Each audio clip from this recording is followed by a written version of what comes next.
I found out my sister was living a double life. At my wedding, full story. I thought the biggest problem at my wedding would be the DJ playing the wrong song. Not my sister getting exposed in real time, in front of my entire family, and definitely not the secret she almost got away with. Follow us for full stories posted daily. We're serving fresh tea all day. Back to the story. Hello, Tea Talk, I'm Emily. And up until this moment, I would have told you my family was chaotic, but manageable. Like my younger sister Chloe has always been a lot. You know the type, always in some kind of situation, always with a story, always somehow the center of attention even when it's literally not her event. But I never thought she'd pull anything at my wedding. My wedding. The one day where the spotlight is supposed to be mine. So everything starts off perfect. The venue looks amazing, like straight out of a wedding magazine. Soft lights, flowers everywhere, the whole dreamy situation.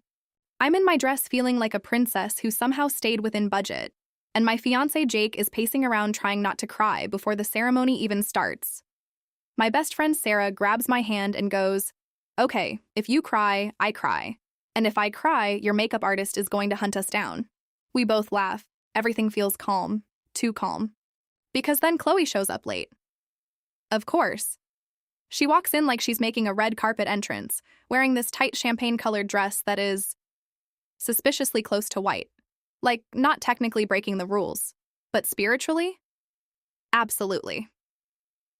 Sarah leans over and whispers, "I'm just saying, if she catches the bouquet, I'm tackling her."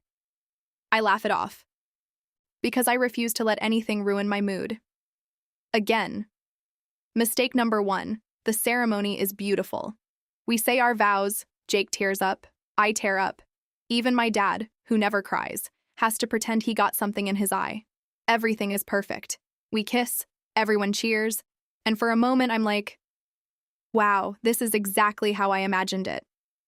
Then we get to the reception, and that's when things start feeling off. At first it's small. Chloe isn't at her table. Then she's gone again. Then again. Like she's on some kind of side quest no one told me about.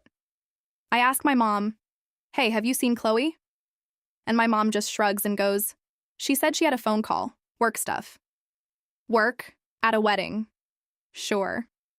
Then about maybe an hour later, my cousin Jason walks up to me looking stressed. Not casual stressed. Like, I know something I shouldn't know, stressed. He leans in and goes, "Emily, I need you to come with me, right now." And I'm like, "Jason, if someone messed up the cake, I promise you it is not worth this level of drama." He shakes his head. "No, it's Chloe." That's all he says. And something in my chest just drops. Because I already know. Not what exactly. But I know it's bad. So I follow him outside. And that's when I see them. Chloe and Mark.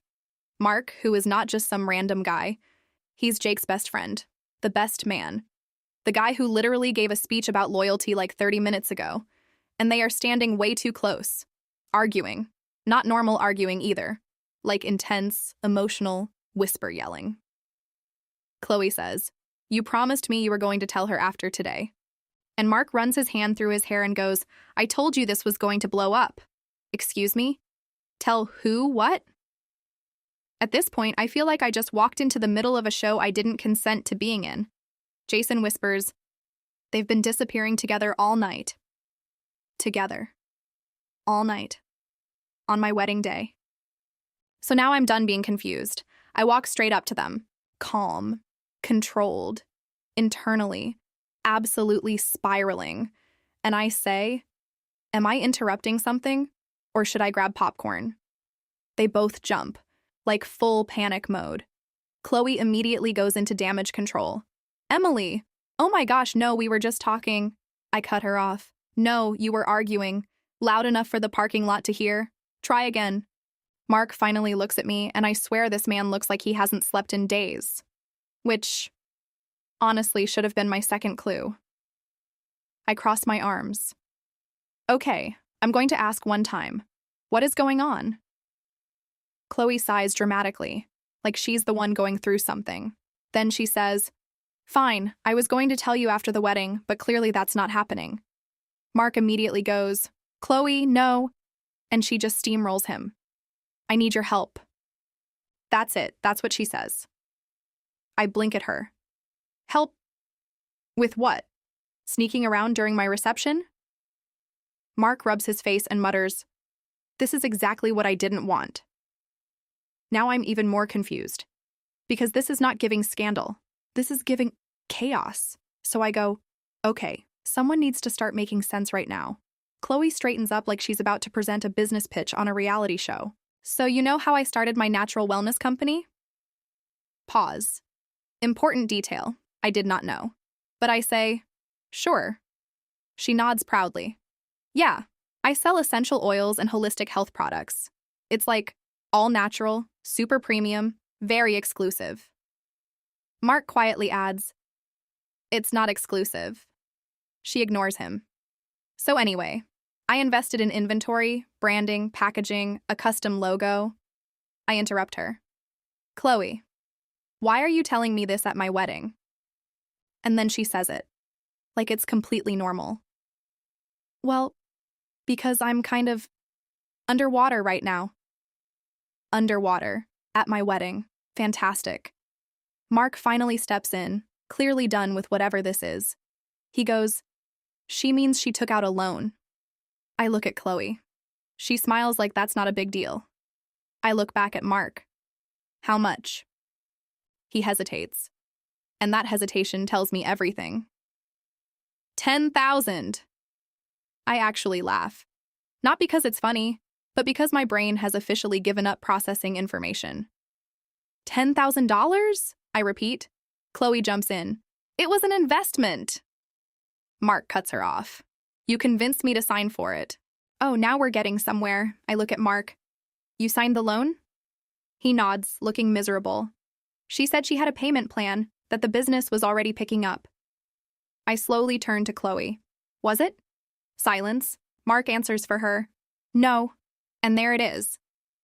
The truth finally clocks in. I put my hands on my hips. "So let me get this straight." I gesture between them. "You dragged my husband into a $10,000 loan for a business I have never heard of. And now what? You're fighting about it at my wedding?" "And now what?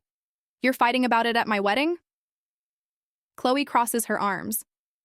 "Well, he's being dramatic about it." Mark lets out a laugh that is not happy at all. "Dramatic? Chloe, you haven't made a single payment." I blink. "You what?" She shrugs. "I was going to. I just needed more time to scale." Scale? What is she, a startup CEO now? Mark looks at me like he's begging for help.